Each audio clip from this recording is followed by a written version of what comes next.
one of the most prestigious magazines in all of Korea, and Jiwon worked as a fashion editor. But today, she was happier than ever. She had finally achieved her dream. Today, she was moving into her dream apartment. Although she was in debt for now, she didn't mind. She ran into a neighbor who, upon hearing which apartment Jiwon would live in, shared an interesting bit of gossip. Apparently, 2 men lived next door to her, and rumors said they were a couple. Some even said they were adoptive parents.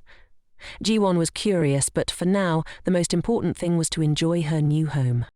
The next day, she woke up late, and it just so happened to be the day she would meet the new chief editor. They said he had previously worked for Vogue in France. His name was Shin, but many called him David. Shortly after she arrived at the office, the new boss called for a meeting. When Jiwon saw him, she was stunned. The new editor-in-chief was the same man she had met 3 months ago in France. 3 months ago, Jiwon had taken a trip to France to immerse herself in the culture and see the landscapes. One night, however, a pickpocket almost stole her passport. Shin had saved her from that situation. He caught the thief and returned her passport. Jiwon was amazed by how handsome he was, though his voice had been stern and not very kind. He had said, "It seems you're as innocent as you are foolish. From now on, keep your bag close to your chest." Jiwon thanked him for his help, but she had been so distracted by his good looks that she didn't even realize he had insulted her.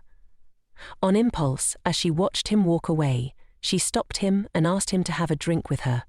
And after that, well, she had her first one-night adventure. How could Jiwon forget? She had traveled to France after finding out that her ex had cheated on her. She was open to new experiences, acting impulsively without worrying about anything. But she doubted that the man would remember her. There was no denying it, though. Her boss was incredibly attractive. Her boss caught her attention, asking if it was common for her to arrive late. Jiwon tried to explain herself, but Jiwon had no filter. He bluntly told her that her outfit today was terrible. Jiwon tried not to give it much thought. Just because she had spent one night with him didn't mean anything. Besides, he was her boss now. But her boss wanted to make one thing clear. As a fashion editor, she should have a direct impact on trends. But today, she didn't look the part. As he passed by, he said in French, "Look at yourself." Later, Jiwon left work feeling frustrated. Running into her one-night stand had been bad enough, but now he was her boss. Just then, someone grabbed her arm. It was Jiwon, who had been waiting for her. He wanted to ask her something personal. How does it feel to leave without saying goodbye? Jiwon didn't understand until he mentioned that he had a photographic memory. So he remembered everything. Besides, how could he forget? She had left without a word. Back then, Jiwon had panicked. She had never done anything like that with a man before, and didn't know how to handle it, so she ran away. But she didn't tell Jiwon this. She simply apologized. He didn't care much about that anymore. He was happy to see her, but wanted her to understand that what had happened between them was a private matter. After all, he reminded her, he wasn't made editor at Vogue for nothing. The truth was, what had happened between them in France had been special. They had even shared many things in common, but it was something she needed to forget. Later, as Jiwon headed up to her apartment, she met her neighbor, Ha-jun, who was with a little girl named Sol. Jiwon was stunned by how handsome Ha-jun was, but when she realized they were going to the same floor, it dawned on her that he was one of the men she had heard about, the adoptive parents. She said out loud how much she admired them for being so brave and supportive, then hurried off to her apartment before Ha-jun could correct her. The following night, the CEO of the magazine held a banquet to welcome the new editor-in-chief. Jiwon was getting ready, but as she rushed out of her apartment, she accidentally bumped into a child. She quickly reached out to catch him. But before Jiwon could fall, her boss swooped in to rescue her. He quickly picked up the child and, in a gentle voice, asked if he was okay. This shocked Jiwon even more. How could he be so sweet with kids? But after handing the child back, he returned to his usual cold self, warning Ji-woon that she was still walking a fine line. Later, everyone was eating, but in the middle of it all, Ji-woon's phone rang, catching her boss's attention. She excused herself and answered the call. It was her ex, So-min, drunk and begging for forgiveness. Furious, Ji-woon told him never to call her again. But out of nowhere, Ji-woon appeared, snatched the phone from her and told the cockroach never to call Ji-woon again, and if he had a problem, he could come meet them at the hotel. Jo-min asked who he was talking to, and Jo-min calmly replied, her future husband. Jo-min was left speechless, while Jo-min walked away as if nothing had happened. Ji-won couldn't think straight. Seeing him and hearing his voice made her remember France. That day, after drinking with him, Ji-won had offered to walk her back to her hotel, but Ji-won couldn't trust a stranger, though the fact that he didn't push her made her trust him more. She caught up with him and invited him to her room. For Ji-won, she was the first woman who had ever made him cross such boundaries. Meanwhile, Ji-min returned home, where everyone assumed he was in a relationship with Ho-jun, but the truth was they weren't a couple. The little girl, Sol, just called him Daddy, and he didn't care about the rumors. The only thing that mattered to him was seeing Sol happy. Weeks passed, and the team prepared for the November edition of the magazine. The big boss, Ji-min, was waiting for ideas, but everyone presented lackluster suggestions, that is, until Ji-min proposed something. With Firefighters' Day approaching, she suggested hiring real firefighters and creating a photo shoot with fire to raise awareness about fire hazards. Ji-min immediately asked everyone to leave with their useless ideas, except for Miss Chu, the only one who contributed something valuable. Once they were alone, Ji-min started acting a bit bold, asking her to come closer, reminding her of that night. That night in France, Ji-won had rushed back to her hotel and jumped into the shower, not because of what they did, but because she was scared. What had made her invite a stranger to her room? Maybe it was the heartbreak, being in a foreign country, or the fact that this man was incredibly handsome. It had driven her crazy. A while later, she came out of the bathroom and asked if he also wanted to shower. He did. Afterward, they drank and drank until Ji-won lost control. She started telling him about her breakup and how her ex had cheated on her, but as she stared at Ji-won's handsome face, with the alcohol making everything seem even more perfect, she lost her composure and asked him to kiss her. Before things went further, Ji-won asked, "Do you really not have a girlfriend?" Ji-min replied, "No, not all of us are like your ex." With that, Ji-won decided to have a one-night stand with someone she thought she'd never see again. Later, Ji-won was heading back home and bumped into Ha-jun again. She asked him how his partner and their daughter were doing. Ha-jun recalled that Ji-won had told him not to confirm or deny anything, to just let the rumor of them being a couple continue.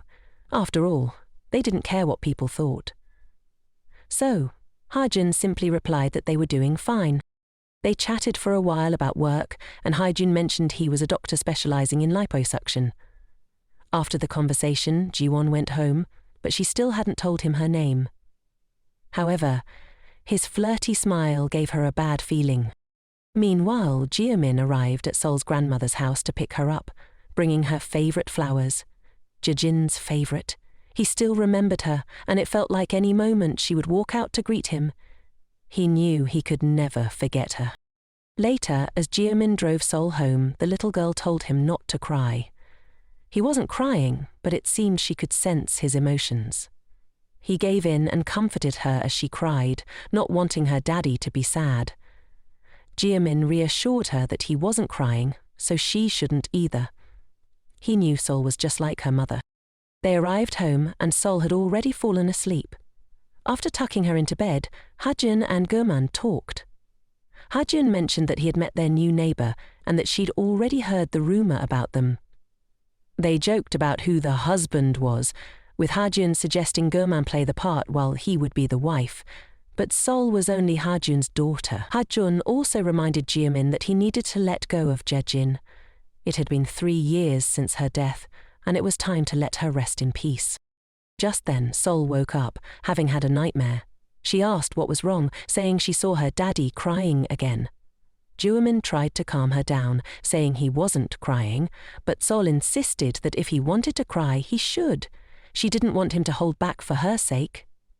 This touched him deeply. Her heart was so sweet. The next day, Jian arrived at work, but to her frustration, the cockroach, her ex, Seo-min, showed up, demanding to talk to her since she hadn't been answering his calls. Jian was frustrated because she had done so much for him, and she wanted to get away before she lost her temper, but just as he grabbed her arm, her hero, Jeo-min, appeared.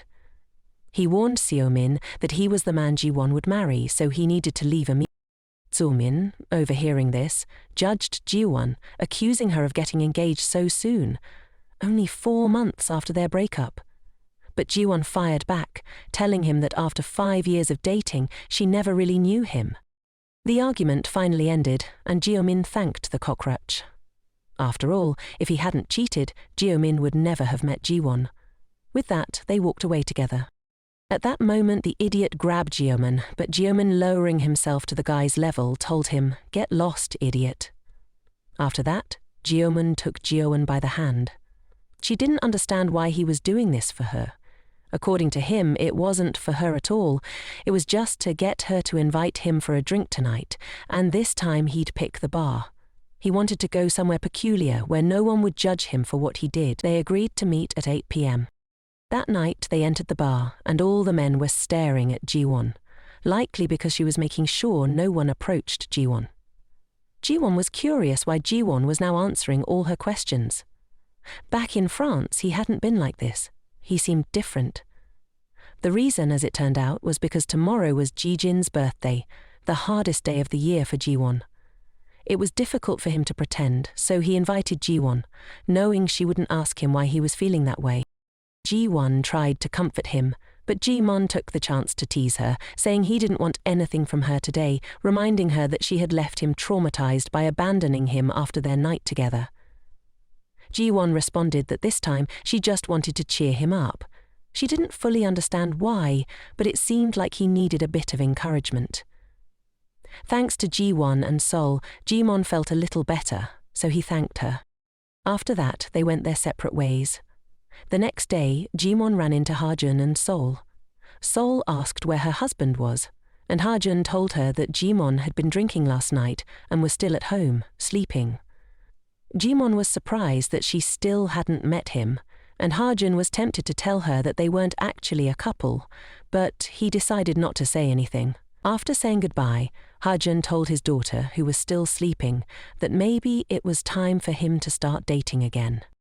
Later, Hajun was at work when Jeo-min called, furious that he hadn't woken him up. But Hajun wanted to teach him a lesson. Every year, Jeo-min behaved the same way, just because it was his sister's birthday. As the days passed, Jian learned a tough lesson from her boss. He asked her opinion on an outfit for the magazine's cover. She said it was fine, but when he mentioned he wasn't convinced, she quickly agreed with him, which angered him. If this had been an interview, she wouldn't have been hired. She needed to learn to have her own opinion. The work days went by and the weekend arrived. Jian spent it baking and relaxing. Meanwhile, next door, little Sol had a fever. Hajun rushed over to Jiwan's apartment with Sol, asking her to drive them to the hospital because Sol was very sick.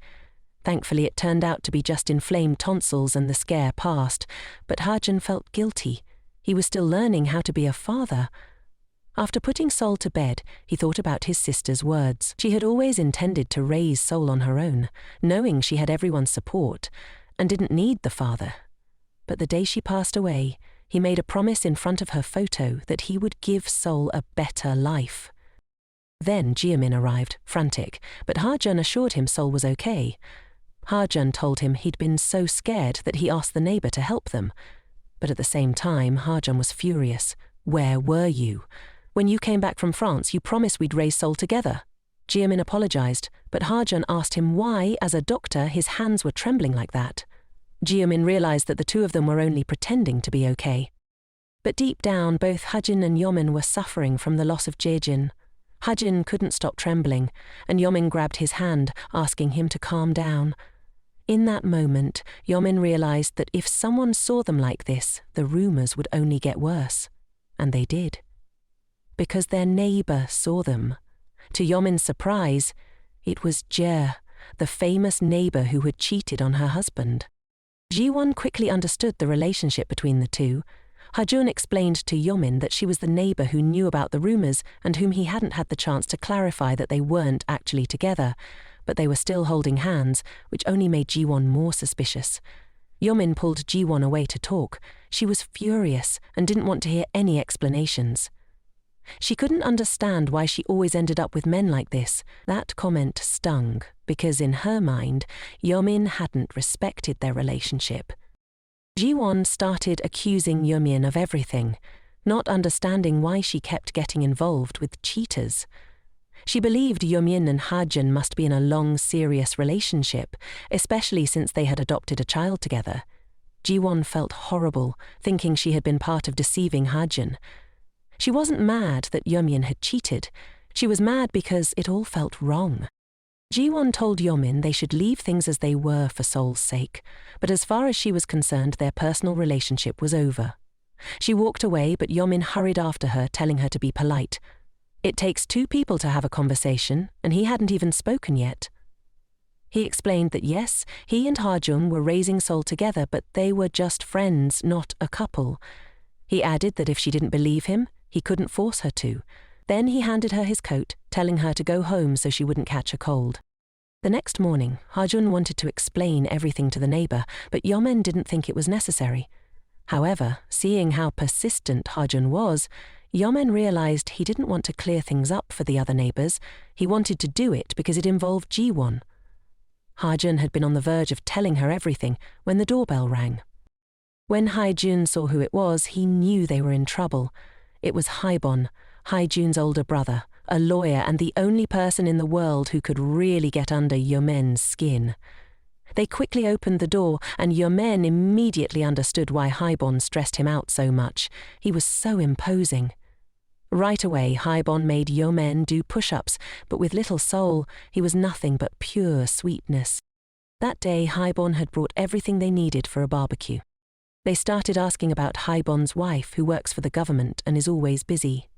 When Haijun asked if everything was fine in their relationship, Haibon gave him a stern lesson about minding his own business. Meanwhile, Seol started playfully hitting her uncle, and Haibon found it adorable. On the other hand, Jian had been thinking it over, and since she had baked some sweet macarons, she decided to offer a few to her neighbors. Just as she was about to knock, Jimin stepped outside and saw her.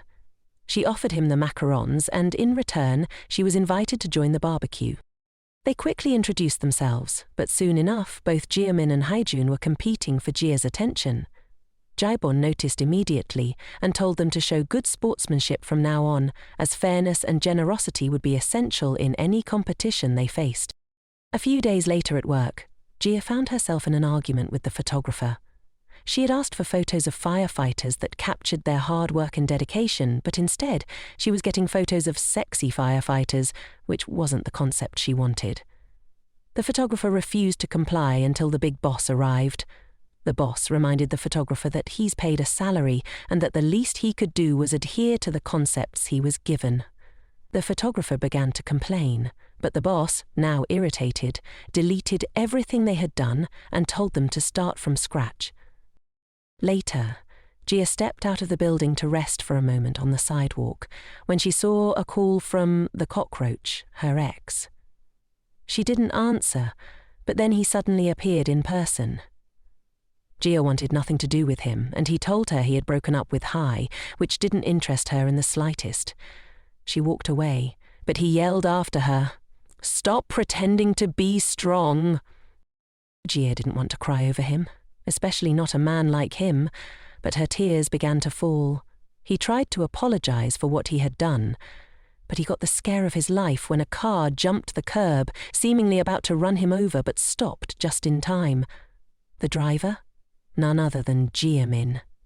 He reminded the cockroach of his earlier warning. The next time he saw him bothering his girlfriend, he'd be in serious danger. Jimin then helped Jia into the car and drove her away. But before leaving, Jimin warned the cockroach that next time he wouldn't stop. They were already in the car and Jimin was going to take Ji out for a meal, but then he asked why she had left him alone that time. Jia, exhausted, responded by asking when he would stop bringing up what happened in France. They soon arrived at a beautiful place, and the owner, Junil, was a good friend of Jimin. Junil introduced Jia as his colleague, but out of nowhere, he started telling Junil that he's bisexual, is in a relationship with Jun, and even had an affair with a woman in France. Junil told him to stop being ridiculous, insisting that Jimin and Jun are a couple. Jimin turned to Jia and asked, "Now, do you believe me?"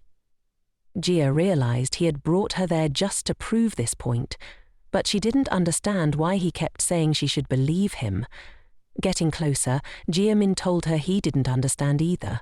He would let anyone else misunderstand the situation, but he hated that she believed something that wasn't true. Meanwhile, Jun's mother was looking at childhood photos of her kids. She had a best friend who had a child at the same time as she did. She remembered her friend fondly, but it was a shame she had to leave, leaving her young son behind at just 10 years old.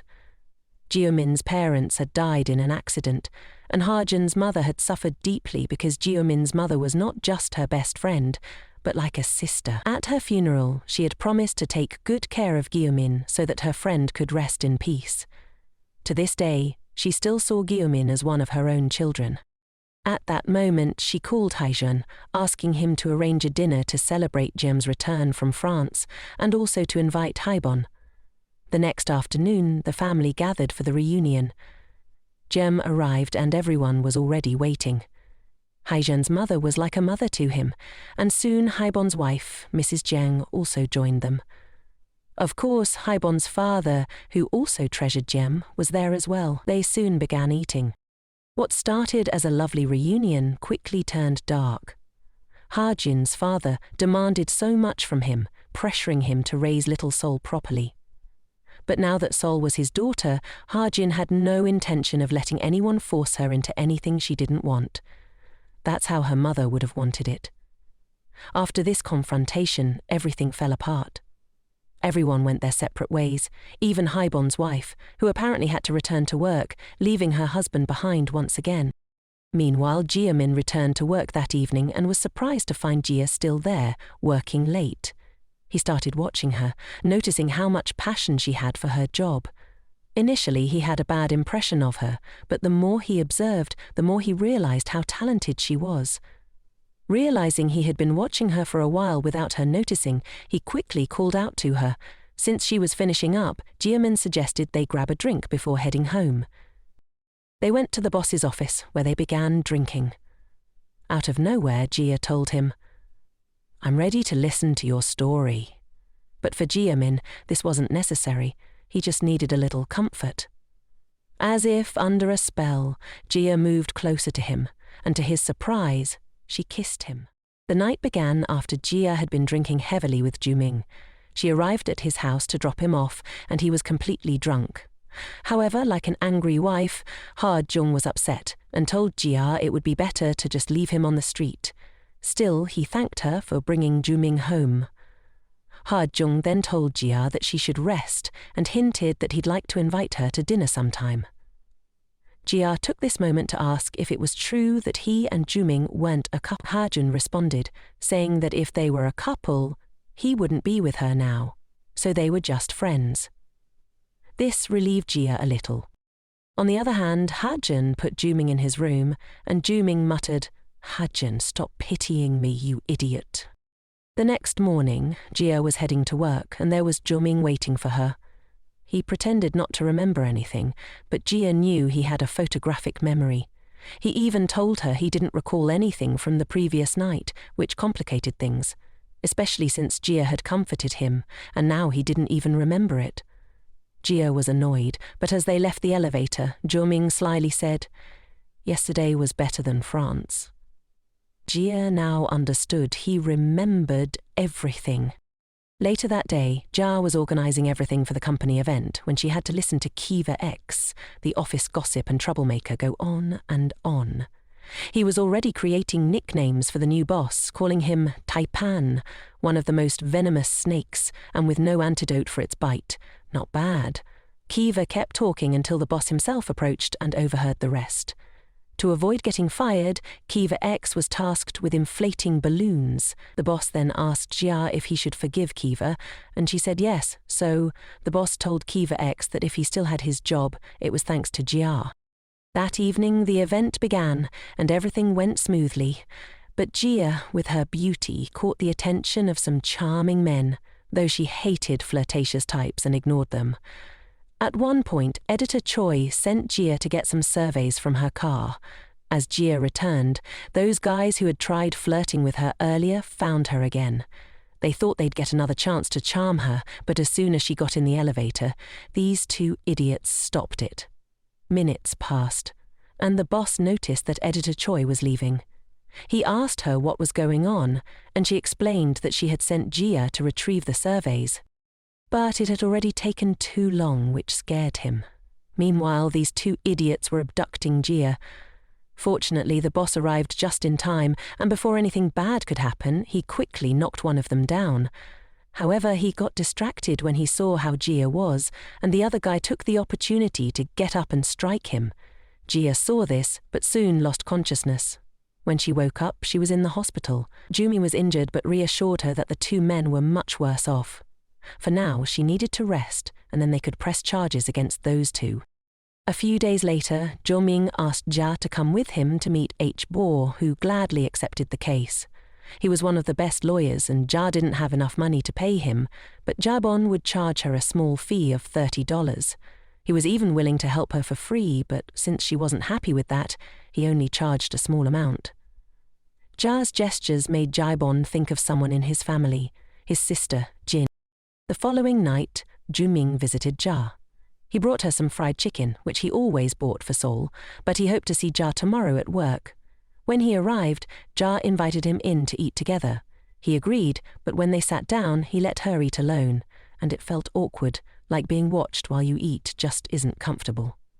As they talked, Jia thanked him for helping her hire lawyer Shin, who seemed to be very close to Juming. She then asked about something Shin had told her, that she resembled the lawyer's sister, Jian. At the mention of the name, Juming was stunned. He quickly said goodbye and left. He went to the park, where he thought about the woman he once loved, Jin. She had always been so sweet, and he loved being near her.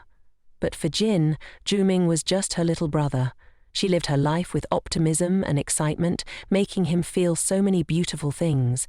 Yet he never had the courage to confess his feelings, especially because Haijun's family had raised him as one of their own. He couldn't give in to his desires, afraid that if things went wrong with Jin, he might lose the only people who had been like family to him.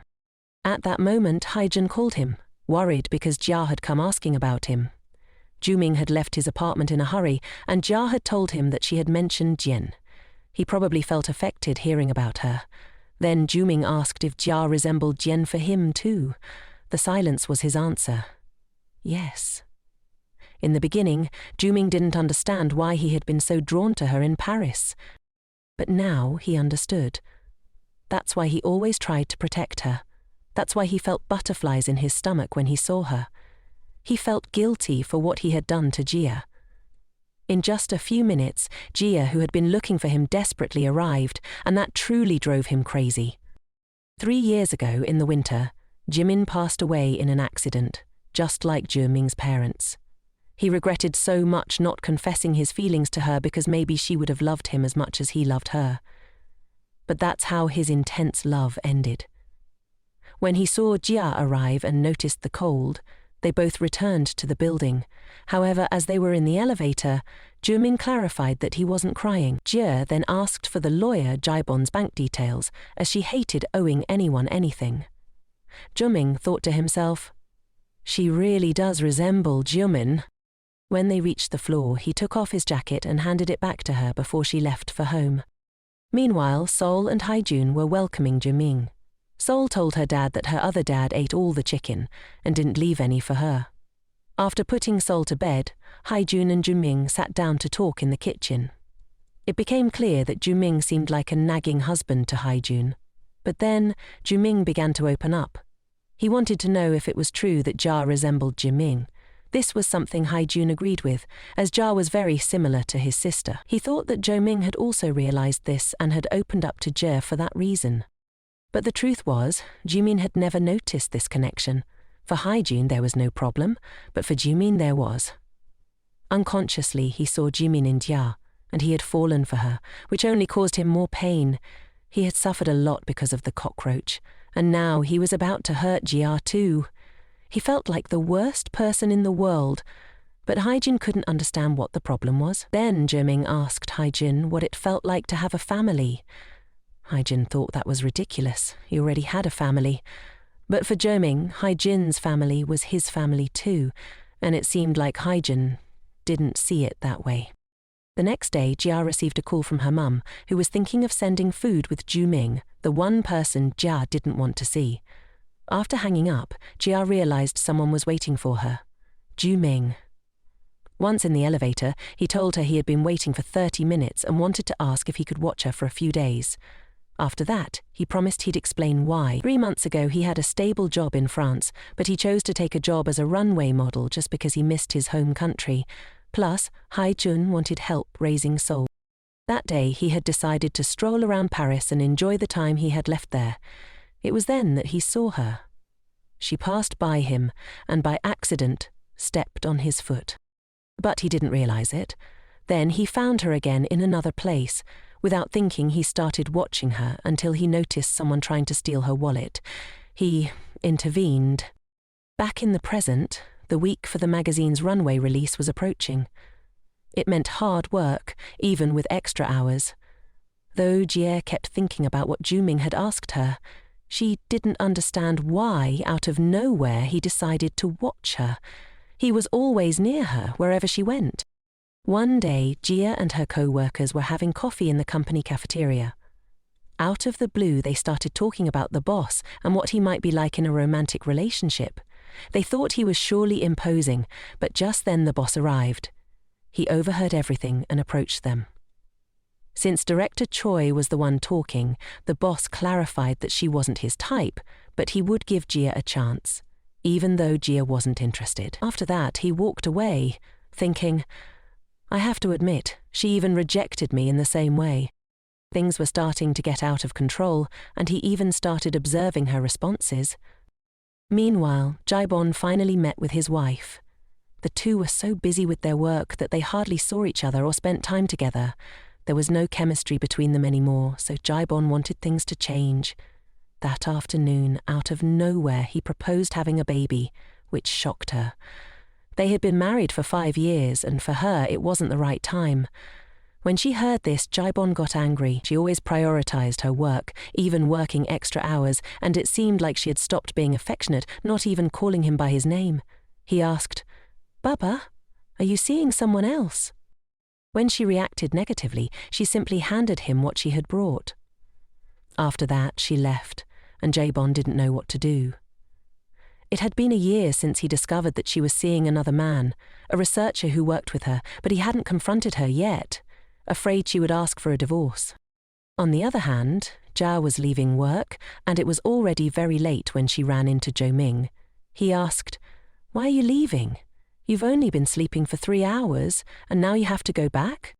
But she replied that she'd rather rest in her bed, even if it was just for half an hour, which excited Juming. He told her, You're not like her, so at least today, from what I observed, you're not like the one I thought you were. After that, he left, leaving her completely confused. The following days, after a long work day, Jian called his mother to take care of his little soul for the night. He had received a message from his ex, Sonyeon, telling him that she was getting married. Some time ago, he had broken up with Sonyeon because he needed to take care of Sol and didn't want to burden her with that responsibility, even though she was eager to care for Sol. Supposedly, he had distanced himself because Sonyeon's parents weren't happy with the situation. In short, he sent her away to fulfill her parents' wishes and marry someone they chose. Now, the woman who used to be his love was getting married. So, in this moment of confusion, he decided to clear his mind by watching a movie at the cinema. And right there he ran into Jia, who was also planning to watch a movie, a horror one. She invited him to watch it with her. She noticed and thought to herself how handsome her neighbors were. Maybe she had done something right to deserve such company. They continued watching the movie, and Jia acted very brave. Afterward, as they were leaving, he offered to drive her home, but she preferred to walk since she had gained a few pounds from eating so much. He jokingly said he was a liposuction specialist and could offer her a treatment, to which she laughed and replied that she didn't need it because she was still very slim. They ended up going in the same car, and Jia thought to herself how different he was from Ming. Both arrived at the building, and Ming, who had just arrived, saw them together. He stayed watching and realized that he wasn't the only one interested in Jia. The next day, Jia had to give something to the boss, who, it seemed, was in a bad mood. As Ming had predicted, he didn't keep his personal life separate and asked Jia how the movie with Haijun had been. He even concluded that Jia seemed to like sweet guys. But at least, he thought, she should give him some time too. Days passed, and one night, unexpectedly, the cockroach discovered where Jia lived and showed up at her place, drunk. Jia went outside because he was causing a huge scene. She wanted him to leave, but he insisted on apologizing until she finally hit him. He was so drunk he was even about to vomit, and just then, Jia's hero appeared. Ming, starting by taking out the trash. But the more he hurt him, the worse it got. Eventually he vomited, and unfortunately it was all over Ming. Poor guy. Meanwhile, that same night, Jaibon arrived home feeling lost, not knowing what to do with his life. He started drinking heavily, and when his wife arrived, he felt a surge of anger. To make matters worse, he noticed a different scent on her. It seemed like the perfume of someone else had rubbed off on her. The next day, like the foolish cockroach he was, he ended up sleeping on the balcony, freezing. He thought he was in Jia's house, but he wasn't. He was at the house of Jia's future husband. Envy consumed him as he watched the beautiful people around him. That's when things started to spiral out of control. Jun called his brother and asked if they could arrest someone who had broken into his house. Of course, this idiot hadn't entered voluntarily. But when he heard that he could face 2 years in prison for it, he panicked and ran off, thinking he wouldn't pursue Jia anymore.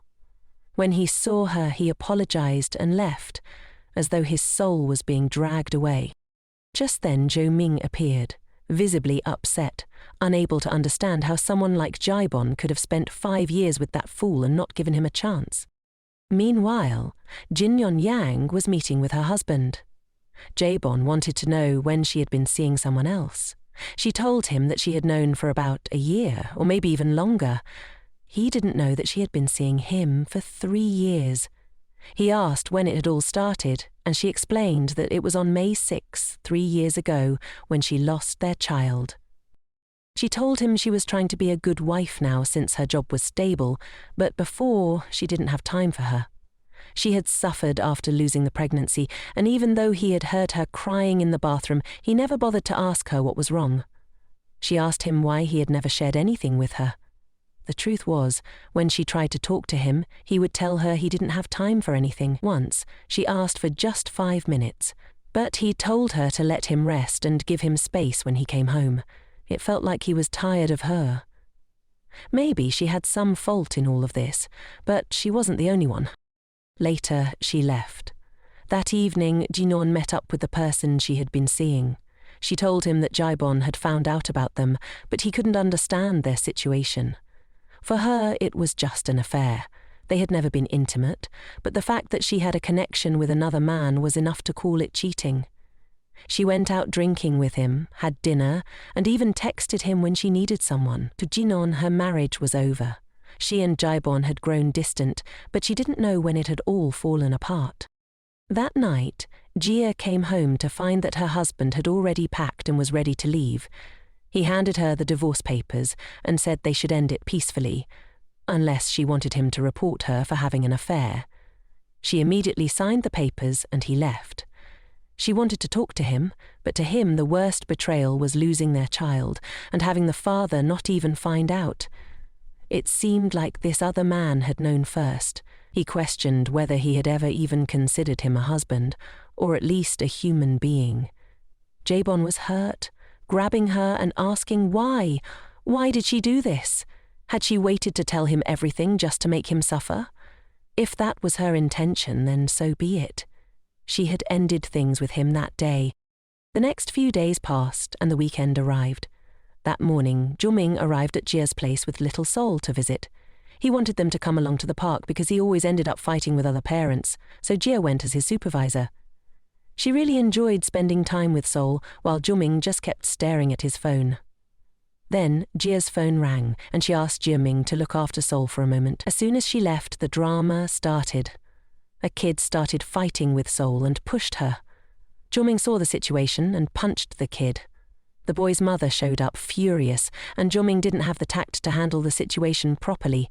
They started arguing, but Jia arrived just in time to stop Juming and took over, speaking to the woman. She told her that her son had pushed Sol, and as the mother, she should apologize. If she did, then Jia and Juming would apologize as well. After the confrontation, they went home. Sol had fallen asleep, and Jia wondered if she had made a mistake. But Juming held her hand and suggested that the next day he would take her to the cinema. The next night, they went to the movies. Jia wasn't sure what to order for snacks during the movie, which seemed to offend Juming. Apparently with Haejun it had been different. When she was with him, she knew exactly what to ask for and understood him better. This made Juming wonder why she didn't want to eat with him. But after that, they continued watching the movie, and at one point Juming leaned in, seeming as though he was about to kiss her. But no, he just wanted her to focus on the movie. However, he quickly added that once the movie was over, she could kiss him as much as she wanted. After the movie, they headed to his car, and the desire for a kiss took over. They kissed passionately, giving in to their feelings. The following night, Jaebon invited Haejun and Juming to drink with him. They knew Jaebon wasn't doing well, and as soon as they saw him, they realized something was wrong. They asked if he had fought with his wife, and they hit the nail on the head. They started drinking heavily, and out of nowhere, Jaebon told them that they should never fall in love or get married because it's a disaster. But he never told them exactly what had happened. He tried to take a breather but saw a young man scratching his car. In his anger, Jaebon threatened to report him or make him pay for the damage or face jail time for 3 years. The young man started crying, saying that Jaebon had hit him. Jaebon really did want to hit him to make him feel the pain. But luckily, they didn't let him do anything he might regret later. What seemed like something simple to fix ended up turning into a huge scandal, but fortunately he was stopped before making a bigger mistake. After that, they wanted answers. What exactly was going on? Jaebon confessed that he was going to divorce his wife. The days passed, and on the runway, Ja had to deal with a very arrogant model. Kika knew exactly how to inflate this guy's ego, but Ja hated having to compliment him for being just a regular guy. The photos began, and everything seemed to be going fine until it was time to exchange watches. This model seemed very interested in the prices. Ja knew he was going to ask for a free one and accidentally blurted out that, unfortunately, all watches had to be returned to the sponsor. This made him furious, wondering when he had ever asked for a watch. After that, the guy became increasingly arrogant, acting as if he were the best.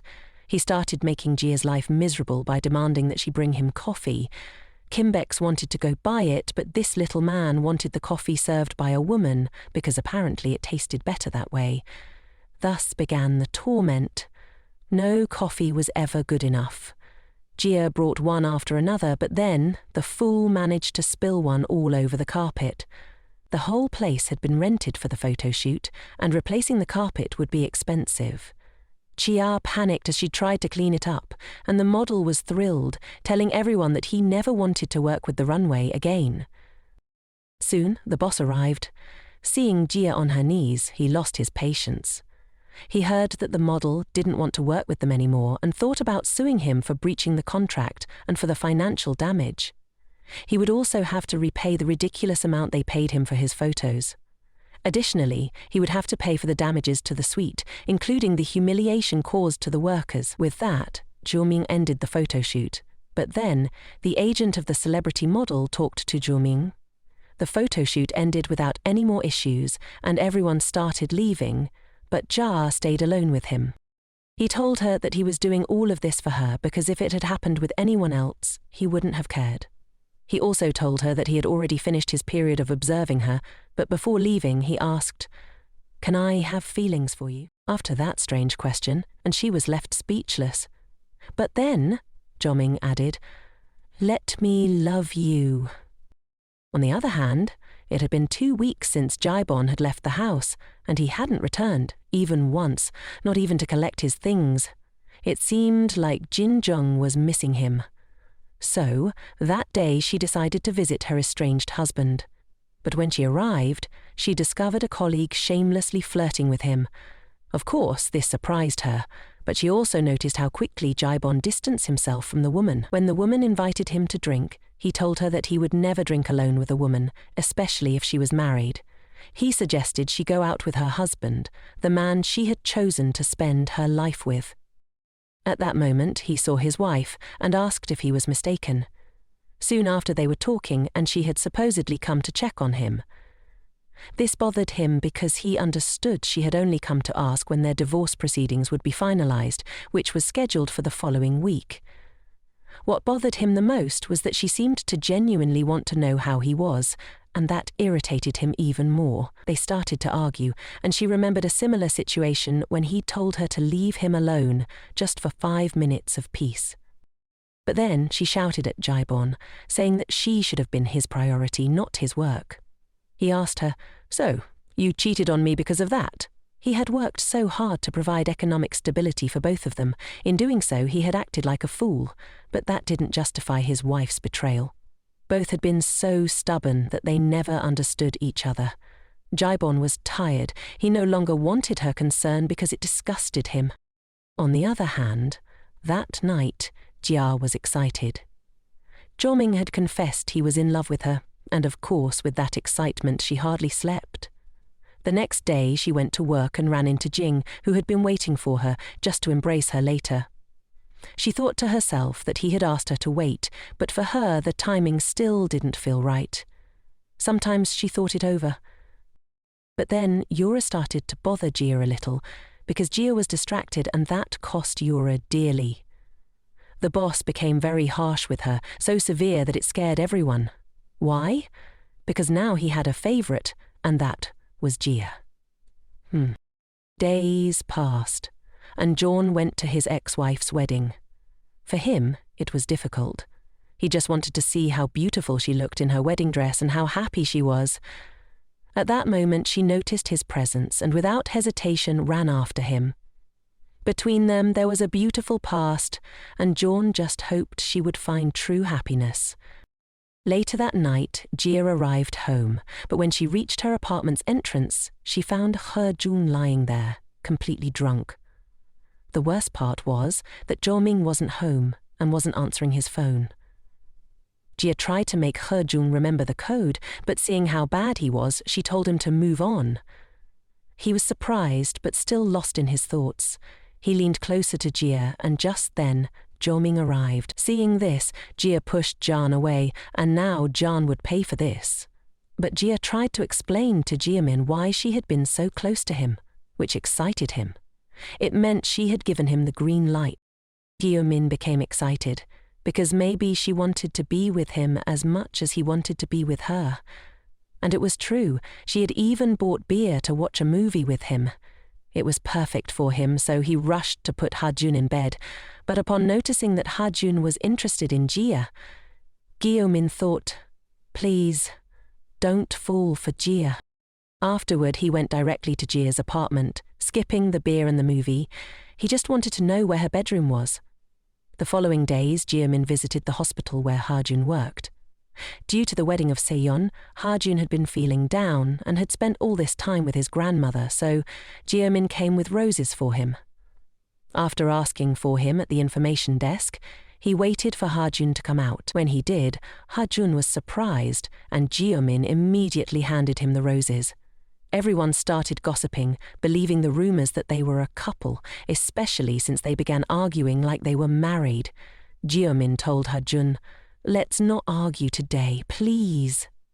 Then, he took him to a beautiful restaurant, one decorated entirely in pink. Once again, they made their scene, drawing attention from everyone. Later, Jiamin argued with Hajan in the car until Hajan thanked him. "It was really fun today," he said, but it was time to listen to Jia and move on. Hajan began talking so much about Jia that Jiamin almost asked him if he liked her, but he didn't dare. Days passed, and when Jia stayed late at work, Jiamin approached her and suddenly asked, "What are we? Do you only care about my body?" Of course he thought they were friends with benefits, but Jian wasn't interested in something like that, especially not with him, someone she had only shared a one-night experience with. Jiamin then put in the headphones and began to tell her about his so-called imperfections, how he had no family, and how he was jealous of his friend. When she took out the earphones, she asked, "Who is she, for you to lose your mind like this?" He begged for a chance, asking her to become his girlfriend. Later that night, Jeon finally went to pick up Sol. His mourning period was over, and as he had said before, now he had to move on. Meanwhile, Jeon finally submitted the divorce petition to his wife. Now they had become strangers to each other. On the other hand, Jin Jung-han, Jaebon's future ex-wife, was talking to her so-called friend or lover. He was interested in her and wanted to know how things were going with her husband. For her, things had already reached a point where they couldn't be fixed. Then, Jaebon arrived to see her, and upon hearing the conversation, he confirmed that there was nothing to fix between them.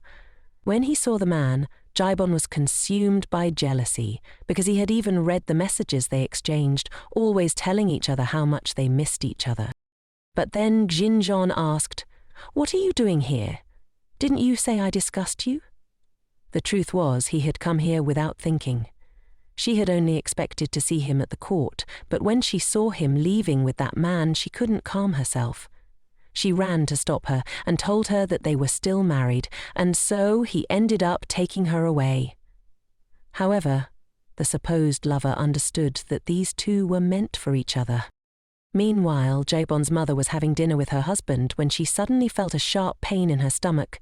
Clearly, she needed to see a doctor, but before that, she would visit her children. In the following days, Jaebon's mother visited him at his office, but she was in for a big surprise when she heard about her son's situation. He was getting a divorce. However, she never found out the reason why. Jaebon only told his friend that he didn't know how to tell his mother.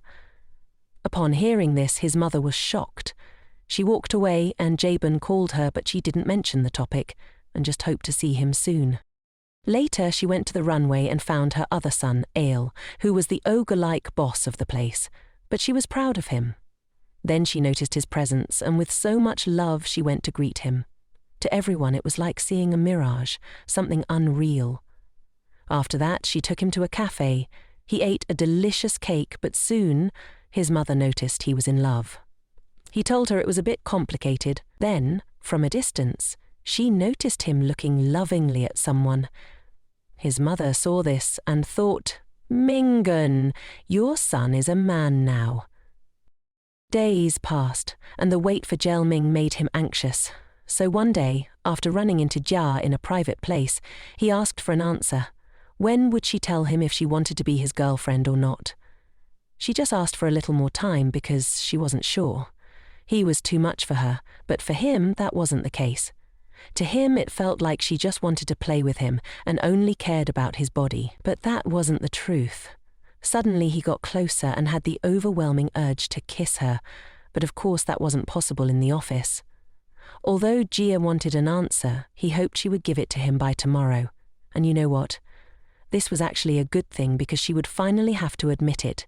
From that moment on, the desperation started.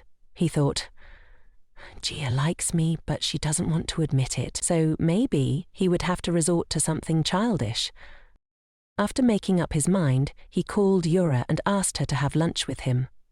This surprised both Yura and Jia, but of course he wanted to make her jealous. He took Yura to a restaurant, but as soon as they arrived, he left. Now he could enjoy the meal he was paying for. After a while, he came back with a sandwich for Jia, and of course she was furious. But then he asked her, "I wonder why you're so irritated today, poor Jia." And so he continued all day, trying to talk to some of Jia's friends, who seemed to be flirting. This really bothered Jia a lot. But suddenly she couldn't take it anymore. Jiamin dragged her to the emergency exit because he wanted to know if she was jealous. Jia admitted that she was, and he just wanted her to understand that they needed to stop being friends with benefits and start being a couple. Jia simply said, "Okay." Although it was a bit cold, it was a yes, and that made him happy. Now, this handsome editor was her boyfriend. That night, Yeomin met with Haijun and began telling him that he always thought he could give him everything he wanted. But there was one thing he could never give him, and that was Jia, because he was in love with her and they had started dating. Haijun understood and was happy for him. He clarified that yes, Jia was very pretty, but he wasn't in love with her. Days passed, and madness came to the runway. On this day, Yeomin didn't hide his feelings for Jia. He even made sure to confirm that Jia was his favorite. When they asked about his girlfriend, he clearly implied that Jia was his girlfriend. Because of this, Jia tried to distance herself, wanting him to keep things private. She didn't want their relationship to be public, to avoid causing problems. But for him, there was no reason to hide it. He told her that she just had to enjoy it, and he would make sure her days were filled with joy. At this, she didn't object anymore. In the following days, the divorce proceedings for Jinjun and Jaebon took place, but it was very difficult for both of them.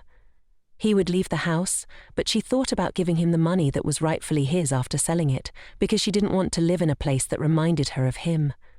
Later, Jaebon remembered the first time he saw Jinjun. They had a fierce argument because his car was blocking hers. She tried to stay calm, but he responded rudely, claiming that he didn't need to be so aggressive. He continued insulting her, calling her a brainless fool. Immediately, he realized she was a prosecutor and he was a lawyer, two rival professions. But after a year, he tried to win her over, even proposing marriage, making a bad joke that she was the first prosecutor he liked. It seemed like neither had changed, but why couldn't they stand each other anymore? Later, Jaebon, after drinking, could only go to his mother. He wanted her to cook something for him, and when he was ready to eat, he couldn't. He felt like a failure. Through tears, he confessed to his mother that he and Jinjun had separated. Days passed, and Jae and Jeon's relationship was going perfectly, always living on the edge. But on the other hand, Jaebon's mother had asked to meet with Jinjun. She wanted to know if she had ever bothered her. Maybe she had asked too many questions, like when they would have children. Jinjun clarified that she was happy with her as a mother-in-law, but Jaebon's mother wouldn't stop telling her things she knew very well. How much her son loved her. But then Jinjun cried because, even when Jaebon was close, she felt alone, and she hadn't been the best wife. However, there was no turning back, and all she could do was ask for forgiveness. Days later, Yeomin met with the CEO of the Runway, who cherished him as an honest man who had done impeccable work. She wanted to arrange a date for him with her daughter, Haijun. Of course, Yeomin rejected the idea, since he already had a girlfriend. She asked if it could just be one date, but he firmly refused. He offered to introduce her to a friend if she wanted, but apparently she wanted to make him her son-in-law, hoping he would marry her daughter so she could eventually hand over the Runway to him. But for Yeomin, this didn't make sense. If she considered him for his honesty, then he would be honest. Nothing she said would change his opinion. Over the days, Yeomin and Haijun went to visit Haibon since he was alone and his mother had sent him food. They arrived, and as usual, a fight began. But once they had vented, they started talking. They wanted to know the reason behind his divorce, but he never mentioned what happened. He only said that they had reached a point where they could no longer stand each other. After hours of talking, Yeomin left, and everyone was surprised because he had a date that day. Days passed, and Yeomin remained strict with everyone, determined to make everything perfect. But when it came to Jia, he complimented her, even on her outfit, saying that her boyfriend was lucky to see her every day. This made everyone curious. What boyfriend? But when Yeomin stepped out into the hallway, he bumped into a young woman. She arrogantly apologized, but he quickly realized something was off. His wallet was missing. He called out to her, and she casually pointed to it, speaking with superiority, saying that he must be very used to dealing with pickpockets. She returned it and walked off. Jomin was curious about who she was, and it turned out she was the famous daughter of Seo Kelly, Hajun, which confused him. Why would someone like her steal? Meanwhile that night, Jin-jun was drinking heavily, reflecting on how she fell in love with Jae-bon. He had always been so arrogant that he even asked her to be his girlfriend with a sense of superiority. But now, that didn't matter. She still wondered why it ended this way if she loved him. She called Jae-bon drunk and told him that she wanted to have a son and a daughter with him, that she wanted a family. That was why it had been so hard to lose her pregnancy. That night, she died. Jae-bon arrived soon after, and she leaned into him, confessing that she had only gone out for drinks with that man. She admitted it wasn't the best behavior, but insisted she hadn't done anything wrong. Soon after, Jae-bon took her to his car and decided to drive her home. But seeing how vulnerable she was, he asked if he could kiss her. Just for this once. The next morning she woke up, knowing she had called Jae-bon and they had talked about something, but she couldn't remember what. She texted him, saying it wouldn't happen again. He was okay with it, suggesting it was better to keep their distance.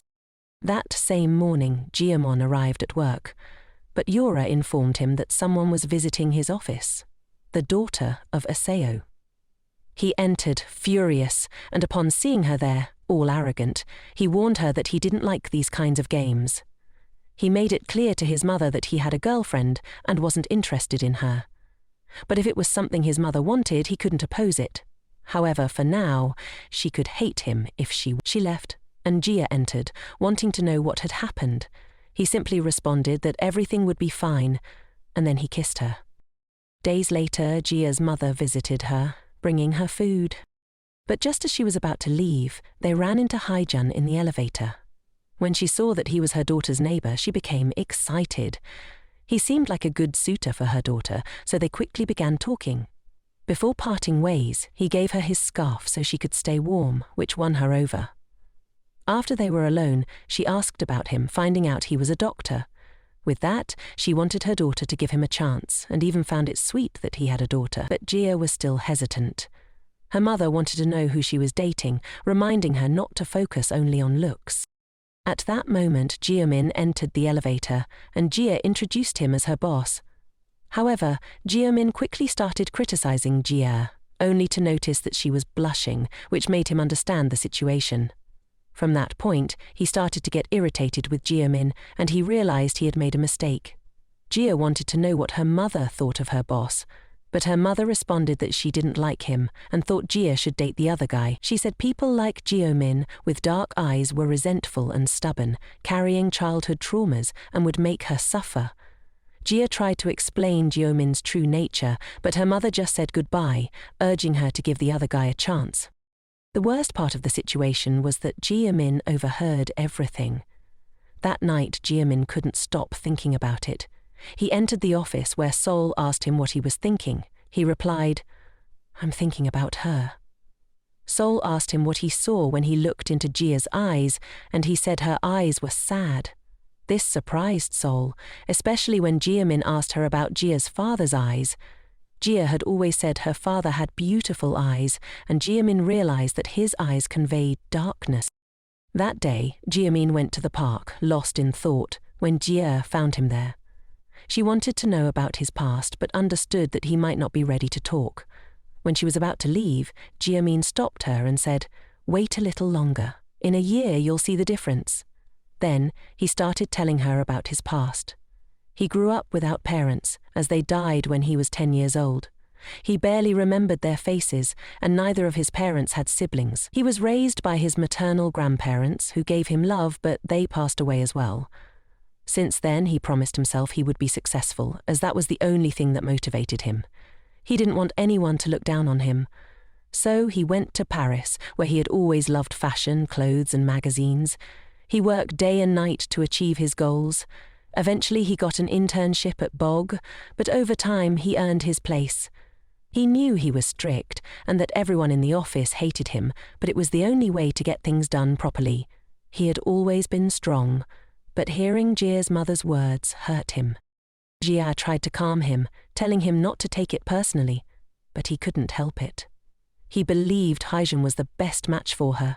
He had amazing parents who raised him like their own. He told Jia that if she was going to give Haijun a chance, now was the time.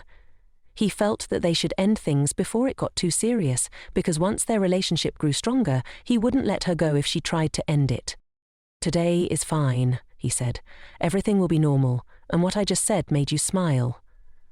She thought he was very confident, but now she had to make herself clear. "Jiamin, I'll be very clear with you," she said. "My mum didn't like you because she saw resentment in your eyes. But for me, this is proof of how hard you've worked. These are trophies, and I want you to be proud of them. You, and only you, fought tooth and nail to achieve your dreams. And I love your eyes. It's because of them that I fell in love with you. Stop being insecure, and let's go home and watch a movie together."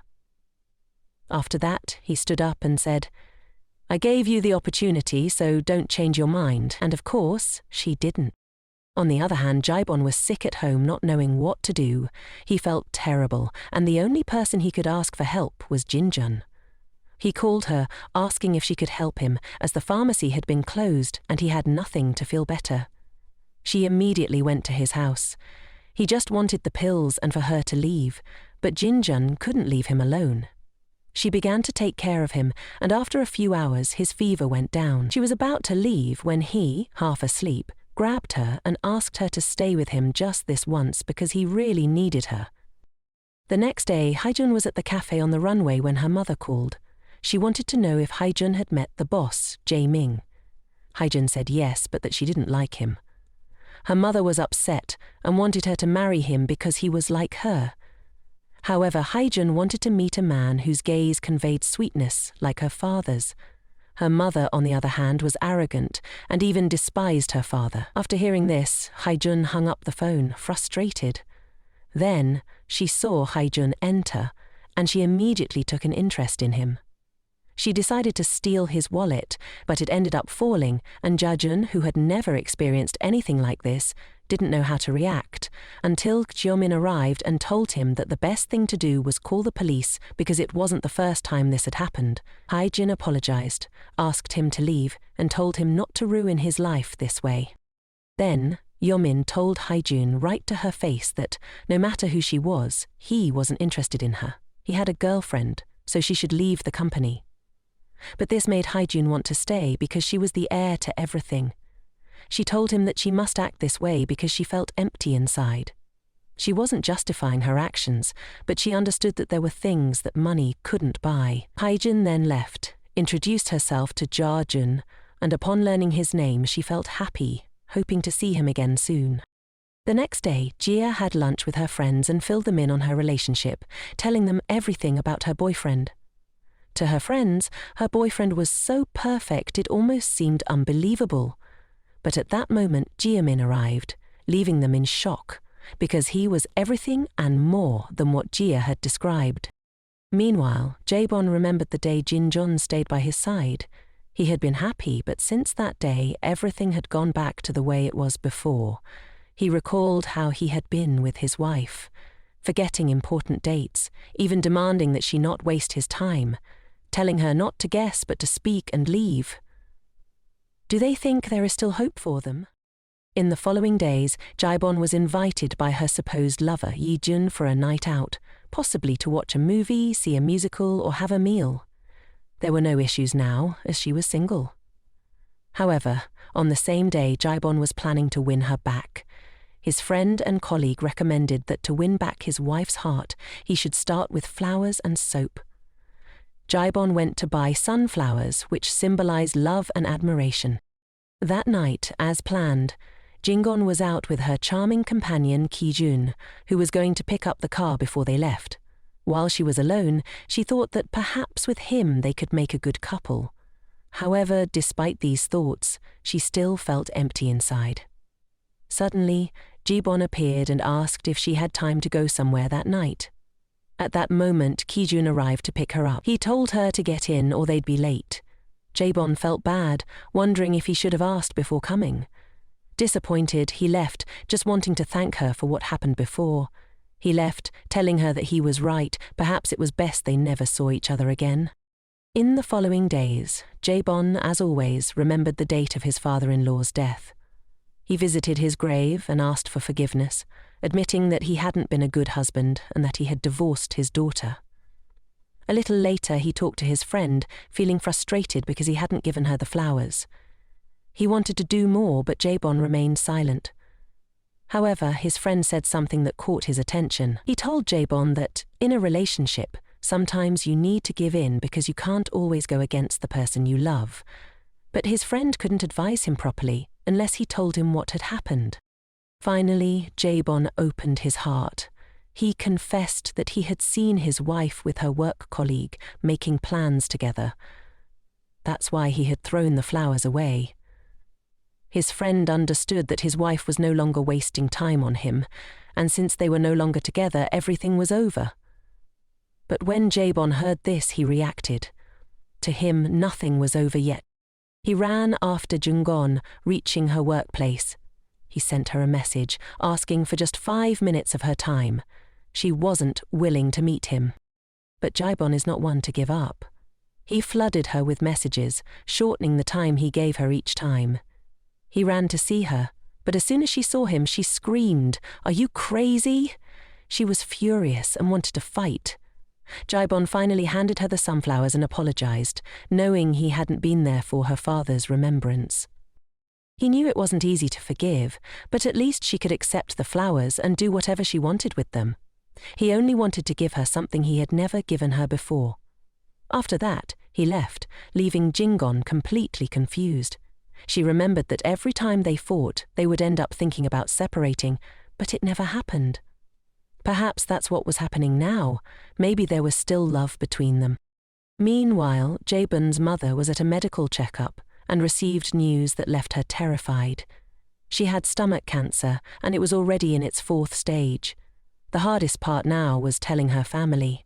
That evening, Jaebon held a meeting with his brothers to drink, and he told them that he wanted to get back with Jingon, something that seemed crazy, but he didn't care. At that moment, Jaebon's mother called him, wanting to see them since they were drinking. She joined them soon after and saw her son so happy. She sat beside them, but suddenly she told them that Jaebon wanted to get back with Jingon. This surprised them, but she was furious. She began yelling at her son, saying that if he had behaved better, they would never have separated. Then came the moment when she had to tell them what was happening. She drank a glass of wine and suddenly told them about her cancer. She shared everything the doctor had informed her, that her illness was advanced.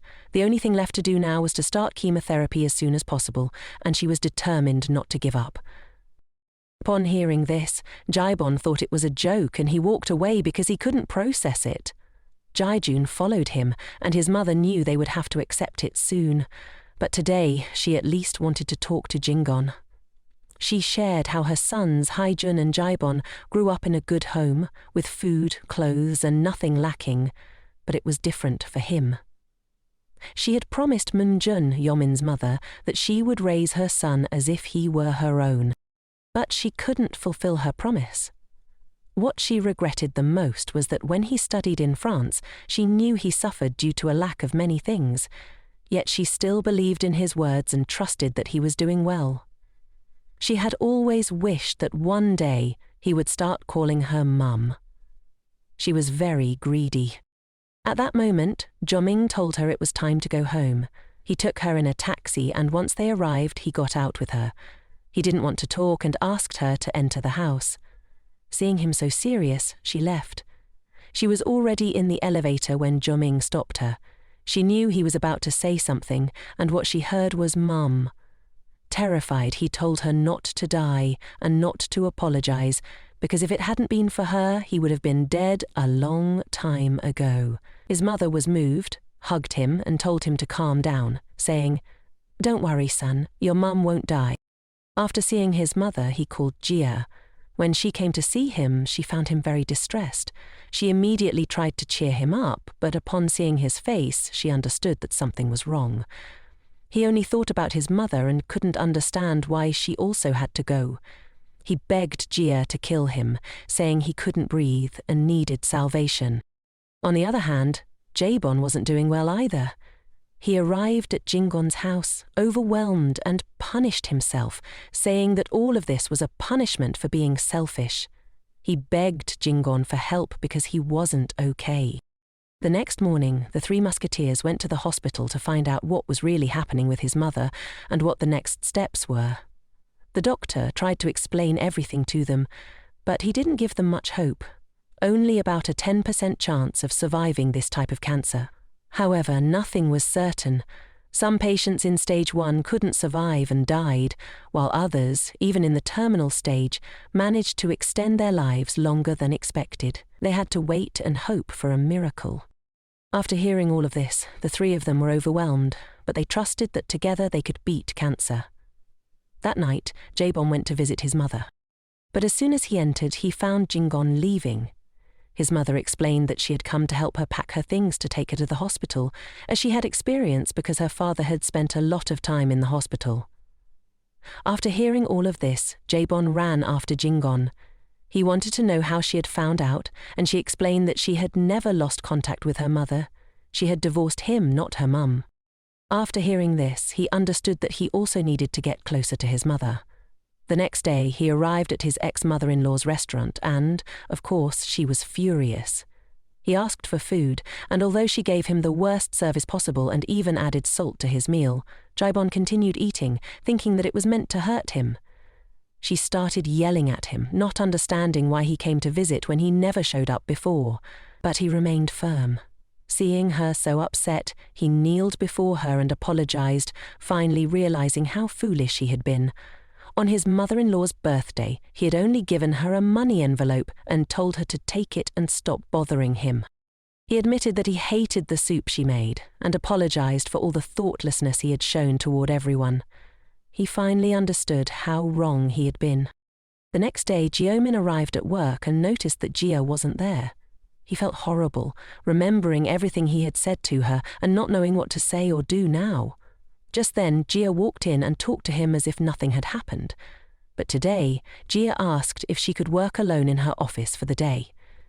He stayed by her side all day, following her wherever she went, but when they reached the men's bathroom, he couldn't enter. Jia was waiting for him outside. Eventually, he asked her to tell him what she thought of him following her all day. He asked, "Would you mind if I followed you everywhere, even to the women's bathroom?" Jia responded that she would feel loved. Jaemin couldn't take it anymore and left. Jia added, "I will never leave you. Even if you're angry, shout at me or push me away. I will never leave your side." Amid tears, she pleaded, "Please, boss, don't die, and never say those awful things to me again." He hugged her and asked her to forgive him, promising he would never think about death again. Days passed, and Haiyun, Io's daughter, kept insisting to Jaemin that he give her the phone number of his friend Haijun. But Jaemin had repeated countless times that she wasn't suitable for his friend and that he wouldn't give her the number. She retorted, pointing out that she was rich, from a good family, beautiful, and had a professional career. But to him she lacked the most important thing, kindness. And above all, she needed to be cured of her kleptomania. For her, this was unfair. Why was he judging her without even knowing her? But she started playing along with this game. They began to argue, and since Jiamin never holds back, he told her that the day she became president, he would resign. He then kicked her out of his office. Outside, the gossiping Kiva X was already spreading the latest rumor. Apparently, the CEO of the company wanted her boss to be her son-in-law.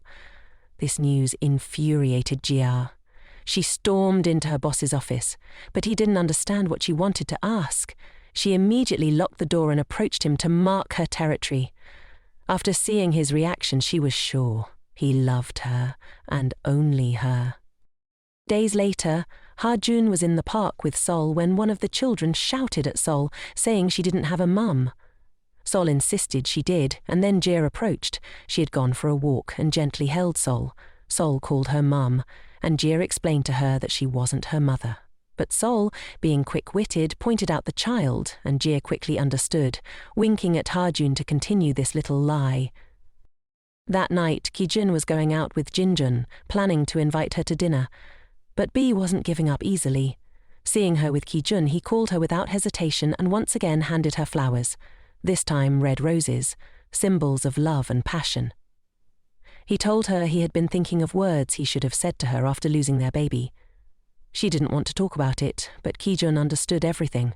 He told her he would wait for her in his car, but Jaebon, after leaving, continued to speak, telling her that their baby was now in a better place and that none of this was her fault. Hearing this, she cried, not fully understanding why, but Jaebon did. She needed to hear those words from his mouth. That was all she needed to feel better. Seeing her cry, he approached and embraced her. Meanwhile, Jia returned home. As she got off the elevator, she saw Hajun lying at the entrance, drunk. Jia, as always, was worried and approached him, asking about Sol. He told her Sol was with her grandfather, but Jia couldn't understand why he was drinking, what was going on with him. He wanted to tell her about his mother, but it was difficult. Jia asked him not to share it if he didn't want to. But then Jian apologized, saying he was acting like a fool simply because he didn't know how to manage his emotions. This time he would willingly accept the punishment, and he ended up kissing Jia. She pushed him away, but he insisted. The worst part was that Jiamin arrived and saw everything. Jia quickly pushed him away, but Jiamin understood the situation. Jia wanted to explain and apologized for what he saw, but Jia wanted to explain and apologize for what he saw, but Jia wanted to want her apology because it wasn't her fault. Instead, he apologized on behalf of Jawn. Meanwhile, Jia wanted permission to beat him up. Of course, she could, but not to the point of killing him since he had a daughter. The next morning, the time for the judgment arrived. Fortunately, Jia wasn't the type to forget his mistakes because of alcohol. He knew he did something wrong, and Jiamin didn't want his apology. He just wanted to understand why he did it. Why the hell did he do that? That night, Jiamin hadn't come home. Even some of his belongings were missing. He was worried about the situation, and the only thing he could think of was going to see Jia to apologize. She asked him, "You know my boss and I are in a relationship, right?" Of course, he knew. He said he had drunk too much that day, but Jia wasn't satisfied with that explanation. She didn't want his apologies or excuses. If he wanted to end her anger, he needed to allow her to slap him twice. She accepted and gave him one slap for humiliating her and another for humiliating her friend. With that, she restarted his system to see if he ever thought of doing such foolish things again. He could even lose his friend over this. On the other hand, Haeun had fought with her mother. She was always insulting and humiliating her for not being like her. Haeun was fed up with this and went to a bar to drink, but unexpectedly she ran into Jiamin. When she asked for her friend's number, Jiamin gave it to her. He didn't care anymore. Jiamin thought a lot about it. Haeun had told him they were family, but did family do these kinds of things? He started talking to Haeun and shared how, at his graduation, Jian had made his family go on a trip and came alone to congratulate him. He gave him a bouquet of flowers, and how could he turn that down? But he never thought Jian would betray him like this. 4 days passed, and finally, Jian returned home. Jawn was worried, but then Jian knelt before him.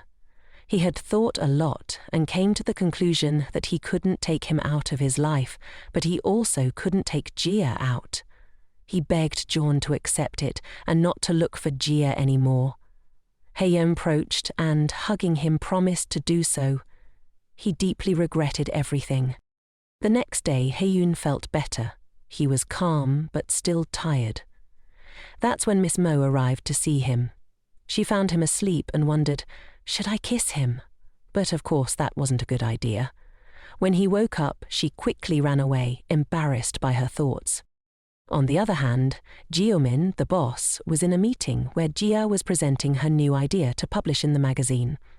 But suddenly, Jiamin said, "Jia, do you love me?" Everyone was surprised, and in the face of such a declaration, the boss called them slow. Jia tried to ask him not to say anything, but he could no longer separate his private life from his work life. He thought it was best for everyone to know, as it would lift a weight off his shoulders. So he publicly declared that he and Director Yu were seeing each other. After that, he left, leaving poor Jia stuck in a huge mess. She ran after him, and when she caught up, he asked her to step aside and talk for a moment. Once they were alone, he told her about his first love, Jian, Jian's sister. She was Sol's mother, but after dying in an accident, Sol became Jian's responsibility. However, when Jian and Jun told him that Jia resembled Jian, he was confused. He had never noticed it before and didn't understand if his feelings for her had developed because of that resemblance or if he was truly interested in her. He didn't want to hurt her, so he had been observing her for a while. He couldn't understand why she never asked him about it, but Jia didn't like to pressure anyone into revealing something they weren't ready to share. Then Jima told her, "You don't look like Jian. With her, I felt like dying, but with you, I want to live." Days passed, and one afternoon, Jia's mother was helping a customer in the shoe store where she worked.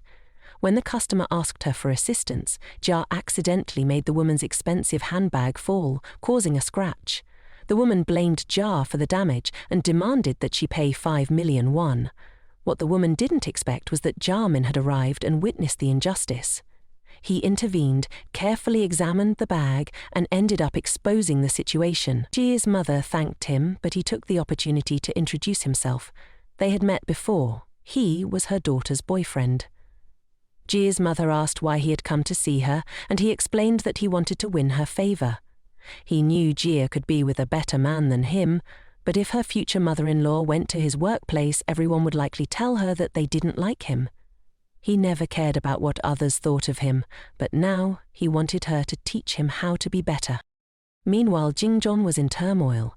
Jian had confessed his feelings to her and asked her to stop being just friends and become something more, but she couldn't respond. She felt a knot in her throat and everything became clear to her. She thought she would forget everything after separating from Jaibon, but it was even harder. She thought about him day and night. Then her mother called her, and soon after Jingjon went to see her mother, or rather, Haibon. They were fighting, and neither was willing to give in, but then she heard that he came every day and her mother was fed up. Jaibon had no idea that his mother-in-law had called Jinjun. When they were face to face, they decided to sit and talk. She wanted to know what was going on with him, and suddenly he blurted out, "I love you." Jinjun didn't understand why, but he confessed that despite everything, he still loved her deeply. The next day, on the runway, Jiamin was receiving details about the new magazine. He was furious, on the brink of exploding and sending them all out. But he began to say, "I'm sorry, guys. It seems the one responsible for these aberrations is me." And so, he started teaching them everything they needed to know in order to deliver good work. Little by little, this became a great lesson for everyone, as they were very interested in his vast experience. Jia understood, and at that moment a message arrived. He was trying to be better for her. Ah, how beautiful love is.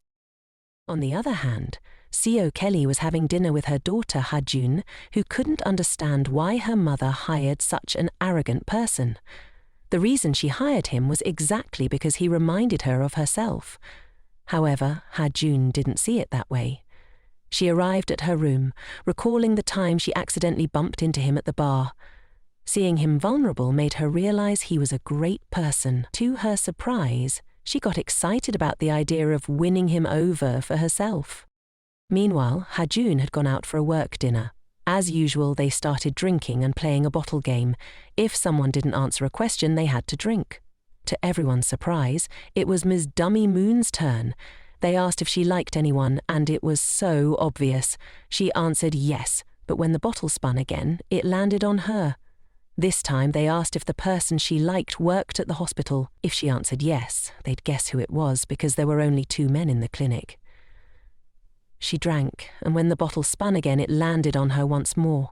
She was about to drink again because it was the same question, but this time John would drink for her. Would he be her knight in shining armor? After drinking, he tried to leave, but then Dami ran after him, grabbed him, and, because he was her knight, she offered him a wish. Whatever he wanted, whenever he wanted. After saying this, she ran off, leaving Jian very confused. In the following days, Jia's mother was having lunch with her co-workers. They were all around her age, so they gossip and complain about their sons-in-law. It seemed none of them had one worth praising. Just then Jiamin arrived. The old ladies, being curious, wanted to know who he was, and he introduced himself as the man madly in love with their daughter, and everyone envied him. But really, he had only come to earn points with his future mother-in-law, bringing coffee for everyone. Afterward, he left, and, of course, all the women wished they had such a handsome and attentive son-in-law. It seemed he finally earned some extra points with his future mother-in-law. On the other hand, Jinjeon was standing in front of Kijeon, but couldn't think about anything except for that, "I love you." He was about to explain to Kijeon that they couldn't be together, but before he could say anything, she stopped him. She told him not to respond now. She didn't mind waiting years for a positive answer. She only wanted to spend time with him, and so she planned a dinner for that night. As evening approached, they were about to go out for dinner, but just then Jaebon opened the car door and asked Jinjeon to get out and come with him. He wanted to take her out for something nice to eat. At that moment, Kijeon was furious. The man who had caused her so much pain now wanted to get her back. He started talking, saying that a divorce wasn't a child's game, or maybe to Jaebon, Prosecutor Chang was just a toy. It seemed he was still an idiot. He began blaming Jaebon for everything, but all of it seemed irrelevant to her. Jinjeon could no longer tolerate it, but Kijeon asked her if she was going to keep letting that fool hurt her. She didn't understand why he was reacting this way, but he told her it was because he loved her. Didn't she remember that he was her soulmate, her partner? He said his heart was broken after seeing her cry so many times. This made her think back to how he had been with her but for Jaebon. This was the decisive moment, so Jinjeon decided not to go with Jaebon. Meanwhile, Jia was with her mother. She wanted to talk about her boss and confessed that he had been visiting her and seemed to know how to keep secrets. Jia's mother was happy to hear that, but then she asked about Jiamin's parents, and everything started to go wrong. Jia told her that he didn't have parents. Her mother became upset, and Jia tried to explain that they had all passed away when he was a child. Her mother agreed, realizing that something was hidden in this man. That's why he had that look. That's why he was so dark. She then told Jia that before it was too late, she should separate from him. We began after hearing her mother's nonsense. Jia couldn't tolerate her continuing to speak ill of her boyfriend. Her mother gave her illogical reasons, like that he didn't have any family to support him, and that one day the good job he had would come to an end, and he would end up nothing. These things sounded out of place to Jia. Unfortunately, she had to put her mother in her place because she didn't know her mother was so materialistic, or did she want to benefit from her marriage? Jia reminded her that she had married a wealthy man, and what happened? He abandoned her. Money, fame, and everything else didn't matter. It was about who the person was. After this argument, Jia didn't go to work the next day and took a leave of absence. Of course, Jimin missed her, but at that moment, Ha-jun arrived. As we saw earlier, she had become interested in Gyeomin and wanted to know what he thought of her. At first, Gyeomin thought she meant what he thought about her to introduce her to John, but she clarified that she wanted to know what he thought of her. That made him laugh. But he was furious because he really didn't understand anything. He thought of leaving, but she told him, "I wish you well," and thought about taking him somewhere unattainable. However, Gyeomin wasn't interested and asked her never to step foot in his office again. That night, John was heading home with Sol, but they saw Jia alone. Sol approached her, and although she initially seemed fine, they soon realized she wasn't. John immediately alerted Gyeomin, and soon after, Gyeomin arrived. He thought she was fine and assumed her day off had been for something fun, but soon noticed she was crying. He understood what had happened. Her mother had opposed her seeing him. Jia was crying, but Gyeomin wanted her to understand something. He was very clever and would eventually convince her mother. Jia told him, "I love him so much, boss." And he replied that he loved her too. The next day, as usual, Jinjeon went out for a run. However, that day he was surprised to see Hubo, who never did that, running just to see her. He arrived with so much energy even though he wasn't used to it, and after a short time he was exhausted. He stopped, and at that moment, Jinjeon arrived to see him. He shouted at him, asking what was wrong. Was he crazy? But Jian just wanted to do things for her because he loved her. He knew he had been a terrible husband and had made her suffer. So, he thought this time, he would take on the pain and live through what she had to suffer because of him. That's why he asked Jian to act as he wished. Now he would accept everything. Jian gave him water, and after that, Jian ran off again. Jaebon knew that this was the only way he would win her over, because he wanted to show that he was truly sorry. On the other hand, Jaya was about to kill a crazy guy who had used her card and spent millions of won on alcohol. She wanted to make him disappear because this was unforgivable. The guy opened the door and was about to escape. Just then, at the entrance, Jiamin was there. Seeing a man in his girlfriend's house, he was furious. He wanted to know who he was and gave him 10 seconds to answer. The poor guy was terrified. By the time the countdown reached 10, he screamed, "I'm Jia's younger brother." Jiamin wanted to verify this, so he asked Jia, but she denied it. She said the guy was just a thief and asked Jiamin to deal with him. After hearing this, Guillaumin had an idea. First, he wanted to know the guy's name, so he started the countdown again. "Boom," the guy said. "Jimmy New." Guillaumin took a good look at him, then asked if he was a model or something. Jimin had tried to audition for several magazines but hadn't found any work yet. Guillaumin, seeing this, told him, "You're going to help me from now on," and took him with him. The next day, Jimin came to see his mother during lunch, but he didn't come alone. He was with Guillaumin. All of Jia's mother's colleagues were delighted, especially when Jimin told her that, thanks to his brother-in-law, he had landed a great opportunity to audition for Company X. This made Jia's mother realize that Guillaumin had just declared war. But in the end, who would win? Weeks passed, and Jaebon's mother, Hajin, wasn't doing well. The chemotherapy treatments were wearing her out, and she was reacting badly. She felt like this wasn't for her. Meanwhile, on the runway, they were taking photos for the new magazine. Today, CEO Kelly arrived and, being so arrogant, started bossing Jaya around, calling her little pig. "Jaya, over here! Bring water!" "Jaya, coffee!" Jiamin couldn't stand it anymore. Seeing Jia reduced to a servant, unable to focus on her real work, he confronted CEO Kelly in front of everyone, telling her that what she was doing was wrong. Her workers had designated jobs, not to run errands for her. This embarrassed CEO Kelly, but on the other hand, Jia was happy. She thought, "My boyfriend is the best." Later that night, Jaebon returned to visit his mother-in-law, who was completely fed up. Just that night, Jinjon arrived and saw his mother-in-law fiercely mistreating Jaebon. For some reason, he felt an immense rage, especially when he saw Jaebon cut himself on a broken plate. He screamed because he didn't understand how Jaebon could let himself be treated that way. Jinjun's mother didn't understand either. Why was Jaebon being treated like that? He had once been her son-in-law and her daughter's husband. At least she should show him some respect. They sat together and Jinjun helped treat Jaebon's wound. At that moment, Jaebon asked him not to be hard on his mother. He wondered how he would feel if his mum died.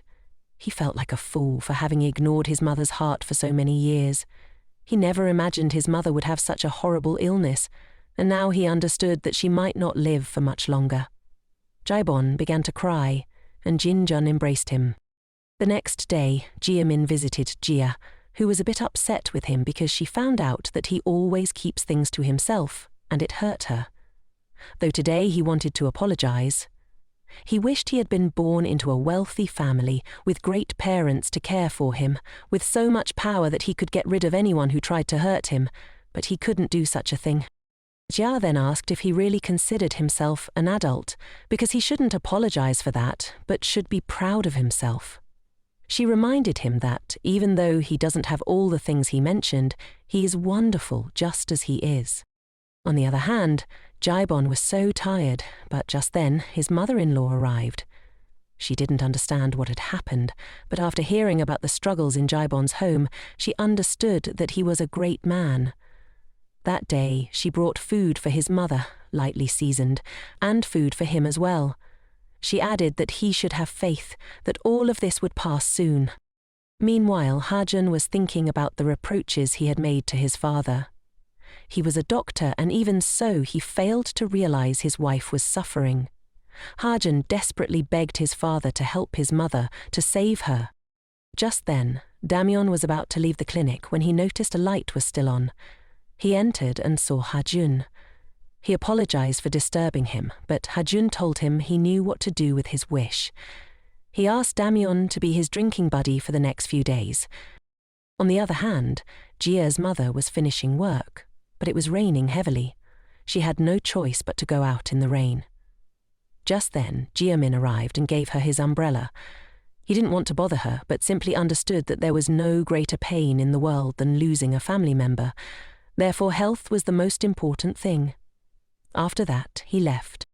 That night, Jia returned the umbrella, and her mother had left a pair of shoes for Jiamin. It seemed that Jia's mother had finally understood, and that made them both very happy. Since it was Friday, what better than to take a walk together? So they went to Busan. Being completely alone was the most pleasant thing for both of them. No one would interrupt them, at least not that night. However, the next morning, while they were having breakfast, a young man, an ex-classmate of Jia's from university, appeared. He shamelessly began flirting with her. Jia didn't know what to say, but Jiamin became jealous. He introduced himself as Jia's boyfriend and asked the man to leave.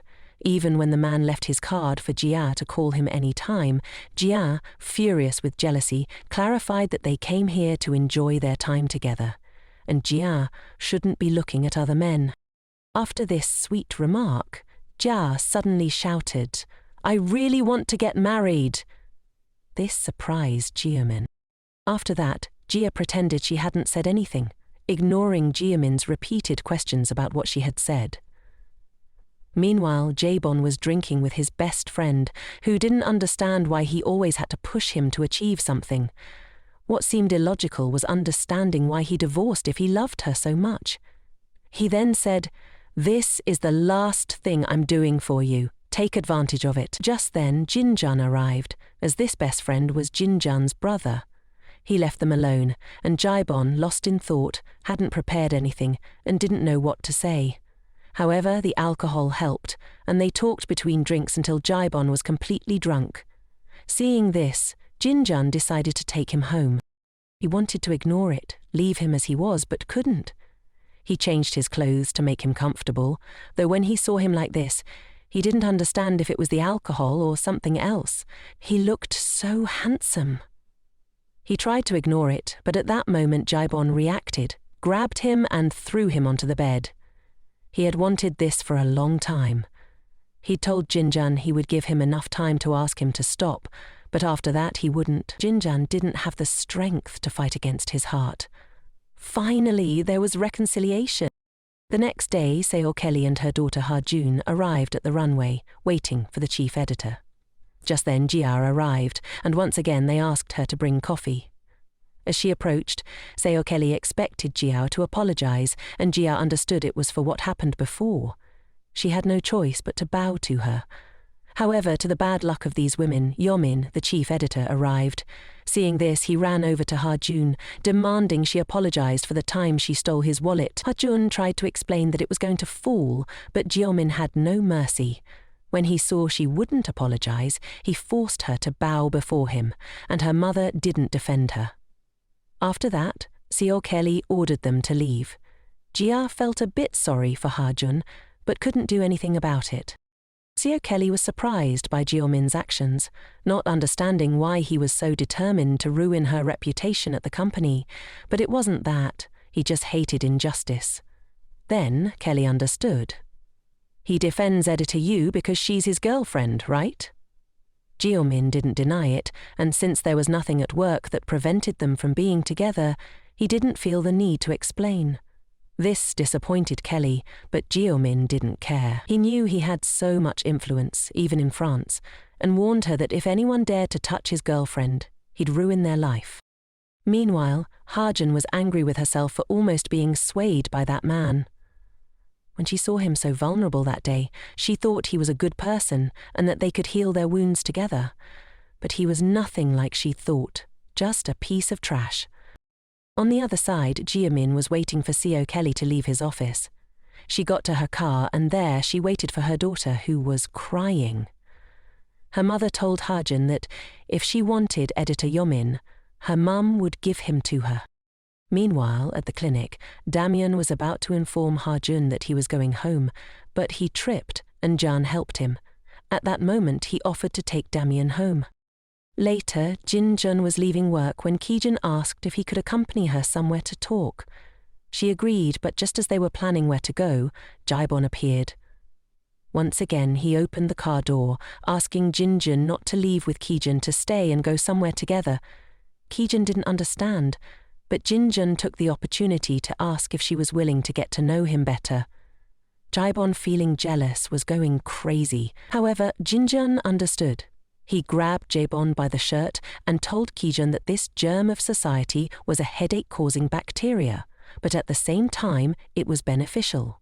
He apologized but knew that this germ would never be able to get out of his life, and now he was ready to give this germ a chance. That was the right thing to do for his heart.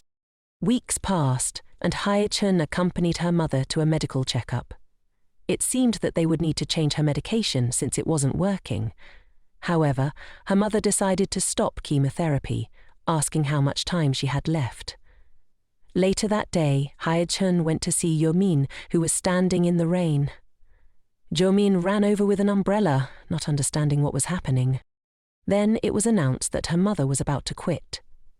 She was going to abandon them from that moment on. They wrote to Jaibon, telling him that together they needed to give her a reason to keep living. Jaibon immediately called Jinjun, asking for help with a compassionate lie. Meanwhile, Tammy was about to go out for drinks with a friend, but just then Jian arrived and asked her to grant him one more wish, even though it might seem selfish on his part. At the same time, Jiamin arrived to see Jia, who was supposedly still working but was actually watching a soap opera. Jiamin was startled by this, but then his boss told Jia that it was time for her to meet his mother. That same night, the three ladies arrived at the door of the mothers of these three wonderful men. They all called her Mother. And she was so surprised, they gave her flowers and each introduced themselves. Except for Jian, of course. His mother was very surprised. At least they could have warned her they were coming. Quickly, she ran out, and after a few hours, she got ready and prepared a grand dinner for everyone. She was so happy to meet her son's girlfriends. Domi told her that she had just started dating Hajun, and Sol was already calling her Mum. Although Domi was sweet and liked the idea, the most important thing for her was to see her son's happiness. Just then, Jae shared a piece of news that surprised everyone. Jinjun was pregnant. It sounded excessive, but it made his mother so happy. Jinjun asked her to please stay healthy so she could enjoy her grandchild, and this was more motivation for her and for all three of her beautiful sons. Days later, Jinjun couldn't believe it. The reconciliation with Jaibon had led to an absolute truth for their compassionate lie. God was blessing them, giving them a second chance because she was pregnant. Meanwhile, his relationship with Hajun and Jomon was improving. However, Jomon still feared that this fool might continue pursuing Ja. Still, Hajun opened his eyes and told him that it seemed like Ja did have someone in her life, Ms. Damion, who was crazy about him. On the other hand, Chun was feeling terrible. She felt so lonely and, whenever she had the chance, tried to steal something. However, they soon realized it, and this time, it wasn't just anyone. She had stolen from an important businessman, a known associate of her mother. Her mother quickly approached, but Jawn called her Mum, which left the businessman stunned, making him wonder, is this woman really the daughter of the CEO? That same day felt like a call from God, or something that happened to bring them to a date on the building's rooftop. Everything was perfect. Jia and Guomin were enjoying their time together. However, Jia suddenly saw that Hajun was about to jump off the building.